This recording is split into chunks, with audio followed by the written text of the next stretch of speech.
Welcome back, dear friends, to our esteemed YouTube channel. We are thrilled to have you join us once again as we embark on another captivating journey through the pages of the Bible. Today, we delve into the intriguing narrative of Ishmael, the forgotten son of Abraham. This biblical tale weaves together a tapestry of human struggles, divine promises, and the enduring grace of God. So, sit back, relax, and prepare to be captivated by the timeless stories of faith, heritage, and redemption. But before we unravel the depths of Ishmael's story, we want to extend a warm invitation to all our viewers. If you find inspiration in the profound wisdom and teachings of the Scriptures, we encourage you to subscribe to our channel, Bible Stories. By doing so, you will stay connected with us and ensure that you never miss a compelling episode. Don't forget to hit the notification bell as well, for it will alert you to every enlightening journey we embark upon together. Now, let's dive into the biblical account of Ishmael. According to the Bible, Ishmael was Abraham's firstborn son, born when Abraham was 86 years old and living near Hebron. In the 15th chapter of Genesis, God appears to Abraham and promises him that he will have a son and become the father of many nations.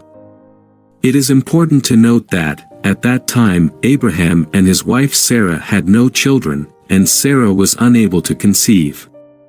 This led to questioning and doubt about how the promise of God would come to pass.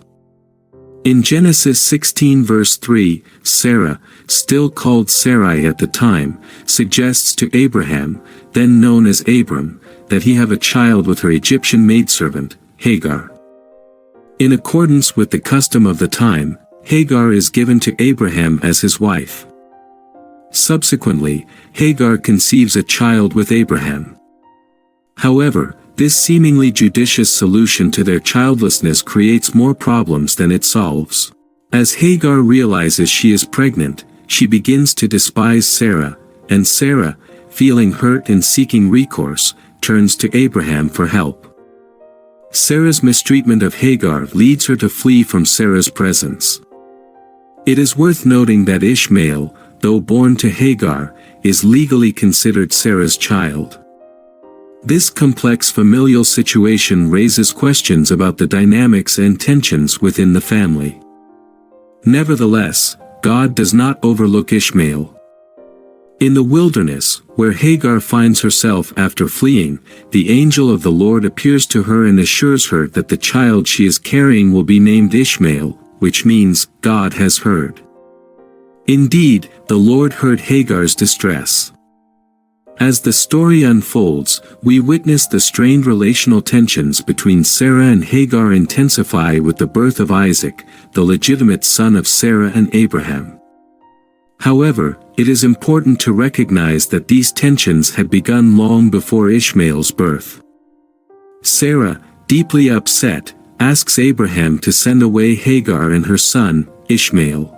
Abraham, torn by the desire to protect and care for Ishmael, finds himself in a difficult position. Sarah's request to expel Hagar and Ishmael seems to contravene the norms of ancient law. According to the customs of the time, children born to maidservants could be demoted but not dismissed without valid cause. Despite this, Abraham, acting on God's command, reluctantly agrees to Sarah's request. This suggests that the action taken was not in accordance with the standards and norms of the time. It raises questions about Sarah's motivations. Was it due to an act committed by Ishmael that threatened Isaac, or was it simply Ishmael's existence that posed a perceived threat? In Genesis 21 verses 10 to 14, we find the account of Hagar and Ishmael being sent away. They wander in the wilderness of Beersheba and are about to die of thirst. However, God hears the boys' cry and provides them with water, ensuring their survival. Although Ishmael is no longer part of Abraham's household, God still has plans for him. God reassures Hagar that Ishmael, as Abraham's son, will become a great nation. Thus, Ishmael settles in the wilderness and becomes the ancestor of 12 sons, who eventually become powerful leaders and form a nation. In Genesis 25 verse 13, the Bible lists the names of Ishmael's sons, including Nebaioth, Kedar, Adbeel, Mibsam, Mishma, Duma, Massa, Hadad, Tema, Jetur, Naphish, and Kedema. These 12 sons are significant as they parallel the 12 sons of Jacob, Israel, and the 12 sons of Nahor, Abraham's brother. Furthermore, Ishmael's daughter marries Esau, Isaac's son, as mentioned in Genesis 28 and Genesis 36. The biblical account of Ishmael and his descendants intertwines with various other narratives throughout the Bible. It highlights the complexity of human relationships, the consequences of decisions made in moments of doubt and impatience, and the overarching faithfulness of God. Ishmael's story serves as a reminder that God's promises are not limited by human limitations or circumstances. Despite the challenges and conflicts faced by Ishmael and his mother, Hagar, God's faithfulness shines through. He ensures their survival and establishes Ishmael as the father of a great nation, fulfilling the promise made to Abraham. The region where Ishmael's descendants lived was in the northern part of the Arabian Peninsula. Shur, a desert region, was situated between Bba in the Negev Desert and Egypt. In Isaiah 67, the descendants of Nebo and Kedar are mentioned as sheep breeders. Ishmael's descendants were known as Arabs, which essentially means nomads. From the beginning, they were a warrior-like people, living in hostility toward their brothers, fulfilling God's prediction that Ishmael would be a wild donkey of a man, with his hand against everyone and everyone's hand against him. They lived in constant hostility toward their brothers, as stated in Genesis 16 verse 2. Later on, other people settled in the Arabian Peninsula, including the descendants of Abraham's sons by Keturah, as mentioned in 1 Chronicles 1 verses 32 to 33. Some descendants of Esau, namely the Amalekites, also settled in the region, as stated in Genesis 36 verse 12. Although Isaac was the sole heir of Abraham, Ishmael and Abraham's other sons by concubines were also blessed by him, as indicated in Genesis 25. The Bible does not report any conflicts between Ishmael and Isaac once they were grown. In fact, they are both described as burying Abraham at Mala, according to Genesis 25 verse 9.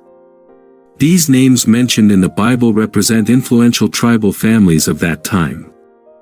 Ishmael's descendants, as Abraham's son, are commonly identified as Ishmaelites in the Bible.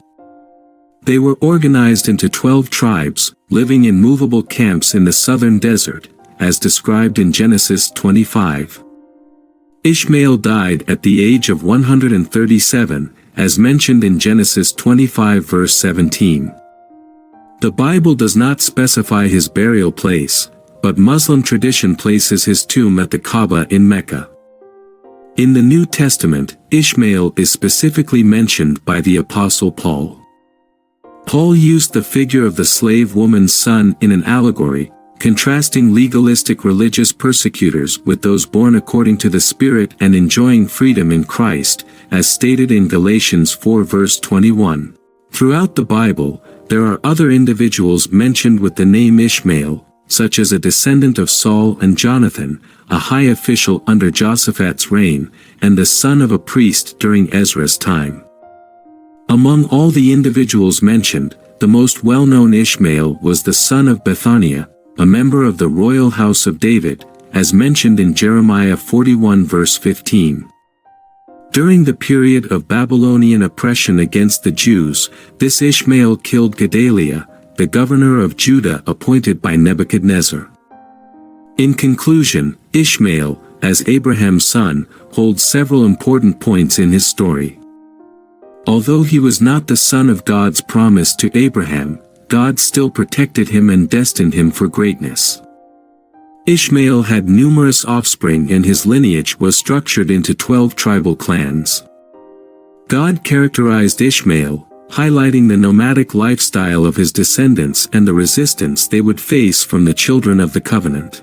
Over time, Ishmael's descendants associated with the Midianites, who were also descendants of Abraham through Keturah, leading to an assimilation between Ishmaelites and Midianites in several biblical passages. Today, Arabs claim their genealogy from Abraham primarily through Ishmael. There is a popular theory widely spread among Muslims and some Christians that Muslim Arabs are direct descendants of Ishmael. While there is likely some truth to this theory, it is unlikely that all the inhabitants of Arabia are descendants of Ishmael, as descendants of Keturah and Esau also populated the Arabian Peninsula. Contrary to Muslim claims, the Bible teaches that Ishmael became a great nation, and his descendants can share in Abraham's blessings by putting their faith in Jesus Christ for salvation. Ishmael's story transcends a simple individual biography. It reveals an important part of God's work and the unfolding of His grace in the history of salvation. Ishmael symbolizes natural birth, while Isaac represents supernatural birth, demonstrating God's power and grace. The Apostle Paul uses the biblical story of Hagar and Sarah to illustrate a fundamental spiritual truth related to salvation. Believers in Christ are likened to the child born of Sarah, free and born of the Spirit. The exploration of Ishmael's story reminds us of the rich tapestry of human experience woven into the fabric of the Bible. Bible stories aim to bring these narratives to life and offer insights that resonate across time and cultures. Subscribing to the channel, liking the video, and sharing it with others contribute to the community growth and help spread the wisdom encapsulated in these ancient tales.